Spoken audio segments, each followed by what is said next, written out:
Welcome students. आज हम सीखेंगे सिस्टम क्या होता है और सिस्टम के पैरामीटर्स क्या क्या हैं। सबसे पहले तो सिस्टम यानी कि वो हार्डवेयर डिवाइस या एल्गोरिथम जो आपके इनपुट को प्रोसेस करके आपको देती है आउटपुट। इनपुट को क्या प्रोसेस करना है, किस तरह से बदलना है, ये जब आप अपने सिस्टम को डिजाइन करते हैं उसी समय डिफाइन करते हैं। यानी कि सिस्टम को बनाने से पहले आपको उन रूल्स को, उन प्रोटोकॉल्स को डिफाइन करना पड़ता है जो चेंजेस आपको इनपुट पर लेकर आना है उसे आउटपुट बनाने के लिए। जैसे किसी स्क्वायरर डिवाइस की अगर हम बात करें जो आने वाले सिग्नल का स्क्वायर करता है, तो जब आप उसे 2 देंगे वो आपको 4 देगा। तो ये स्क्वायरर का जो भी हार्डवेयर इंप्लीमेंटेशन होगा या जो भी सॉफ्टवेयर पार्ट होगा वो आपको पहले से सिस्टम की डिजाइनिंग करते वक्त उसमें इंप्लीमेंट कराना पड़ता है। अब किसी भी सिस्टम का जो आउटपुट होता है, आउटपुट आपको इनपुट को ट्रांसफॉर्म करने के बाद मिलता है। ये ट्रांसफॉर्मेशन क्या होगा ये आप पहले से डिफाइन करते हो, लेकिन इस ट्रांसफॉर्मेशन के हिसाब से सिस्टम की 3 चीजें डिफाइन होती हैं। पहली, सिस्टम की इक्वेशन जिसे हम सिस्टम इक्वेशन भी कहते हैं। दूसरा, सिस्टम का unit impulse response, unit impulse response. और तीसरा, सिस्टम का ट्रांसफर फंक्शन। ये 3 चीजें इसी ट्रांसफॉर्मेशन पर डिपेंडेंट होती हैं। सिस्टम की इक्वेशन, सिस्टम का यूनिट इम्पल्स रिस्पॉन्स और सिस्टम का ट्रांसफर फंक्शन। हम शुरू करते हैं सिस्टम की इक्वेशन से। सपोज आपका जो सिस्टम है वो आने वाले सिग्नल का स्क्वायर जनरेट करता है। उस केस में सिस्टम इक्वेशन होगी आपकी yn is equals to x square n, input का स्क्वायर। अगर आपका क्यूब जनरेट करता है तो आपके सिस्टम की इक्वेशन होगी yn is equals to x cube N.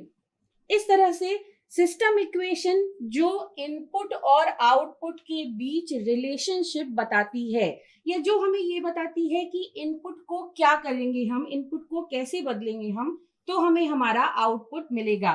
जैसे अगर इस सिस्टम इक्वेशन की बात करें, yn is equals to 2xn plus 1, ये सिस्टम क्या करेगा, इनपुट को 2 से मल्टीप्लाई करके उसमें 1 को जोड़ देगा और ये करने के बाद हमें मिलेगा हमारा आउटपुट। तो इस तरह से सिस्टम इक्वेशन आपके इनपुट और आउटपुट के बीच जो रिलेशनशिप है उसको बताती है।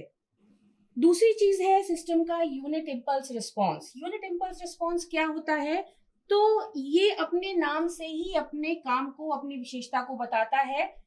यूनिट इम्पल्स रिस्पॉन्स, रिस्पॉन्स यानी आउटपुट। जब इनपुट क्या हो, इनपुट हो यूनिट इम्पल्स, यानी जब हम अपने सिस्टम के input per unit impulse signal देंगे उस समय हमें हमारे आउटपुट पर जो मिलेगा उसी को कहा जाता है यूनिट इम्पल्स रिस्पॉन्स।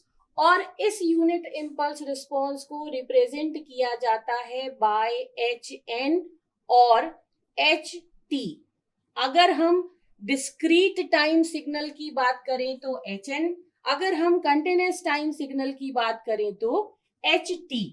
तो आपके सिस्टम के इनपुट पर जब आप यूनिट इम्पल्स सिग्नल दोगे तो आउटपुट पर जो सिग्नल आपको मिलेगा उसी को कहा जाता है यूनिट इम्पल्स रिस्पॉन्स। अब ये यूनिट इम्पल्स रिस्पॉन्स सिर्फ टाइम डोमेन में मेंशन किया जाता है।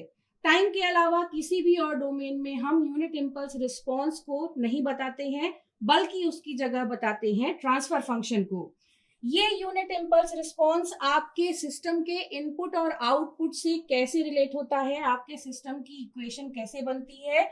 तो अगर सिस्टम का आउटपुट है yn, हम डिस्क्रीट टाइम सिस्टम की बात कर रहे हैं, इनपुट है xn और यूनिट इम्पल्स रिस्पॉन्स है HN, तो उस केस में इस आउटपुट की वैल्यू इनपुट और यूनिट इम्पल्स रिस्पॉन्स के कन्वोल्यूशन के बराबर होगा, यानी yn is equals to xn convolve with, इस साइन को हम पढ़ते हैं कन्वॉल्व विथ, तो yn is xn convolve with hn, xn और hn के कन्वोल्यूशन के बराबर हमारा आउटपुट पाया जाएगा। तो यूनिट इम्पल्स रिस्पॉन्स के केस में आपको ये ध्यान रखना होगा कि इस पैरामीटर का कैलकुलेशन हम सिर्फ टाइम डोमेन में ही करते हैं। कंटिन्यूअस है तो ht, डिस्क्रीट है तो hn। कंटिन्यूअस के केस में ये इक्वेशन आपकी हो जाएगी yt is equals to xt हमारा इनपुट कन्वॉल्व विथ ht हमारा यूनिट इम्पल्स रिस्पॉन्स। तीसरी चीज है ट्रांसफर फंक्शन। ट्रांसफर फंक्शन जिसे हम कैपिटल H से रिप्रेजेंट करते हैं, जहां पे ब्रैकेट में हम उस डोमेन का नाम देते हैं या आप कह लीजिए डोमेन का वेरिएबल देते हैं। ट्रांसफर फंक्शन को यूज किया जाता है टाइम के अलावा बाकी किसी भी डोमेन में, यानी अगर आप फ्रीक्वेंसी डोमेन में एनालिसिस करें या लाप्लास में एनालिसिस करें या जेड में एनालिसिस करें, उस केस में सिस्टम का बिहेवियर बताने के लिए आप यूज करेंगे ट्रांसफर फंक्शन को। ट्रांसफर फंक्शन को जैसे अगर हम जेड डोमेन में लिखें तो हम इसे लिखेंगे HZ, लाप्लास डोमेन में लिखेंगे तो लिखेंगे HS, फ्रीक्वेंसी डोमेन में हो जाएगा H ओमेगा, जहां पर ट्रांसफर फंक्शन को कैलकुलेट किया जाता है बाय आउटपुट अपॉन इनपुट उसी डोमेन में, और जितनी इनिशियल कंडीशंस होती हैं आपके सिस्टम की, वो सारी इनिशियल कंडीशंस को हम लेते हैं 0 के बराबर। तो ट्रांसफर फंक्शन उस डोमेन में सिस्टम का आउटपुट अपॉन इनपुट होता है इनिशियल कंडीशंस को 0 करने के बाद, यानी अगर हम Z ट्रांसफॉर्म की बात करें तो HZ हमारा हो जाएगा output that is YZ upon input यानी XZ। इनिशियल कंडीशंस को एस्टिमेट करने की हमें यहां पर जरूरत नहीं होती, यानी ट्रांसफर फंक्शन का मतलब हुआ उस डोमेन में output upon input taking all initial conditions to be 0। तो ये होता है ट्रांसफर फंक्शन। और किसी भी सिस्टम को एनालिसिस करने के लिए, किसी भी सिस्टम को डिस्क्राइब करने के लिए हमें इन 3 चीजों को बताना जरूरी होता है।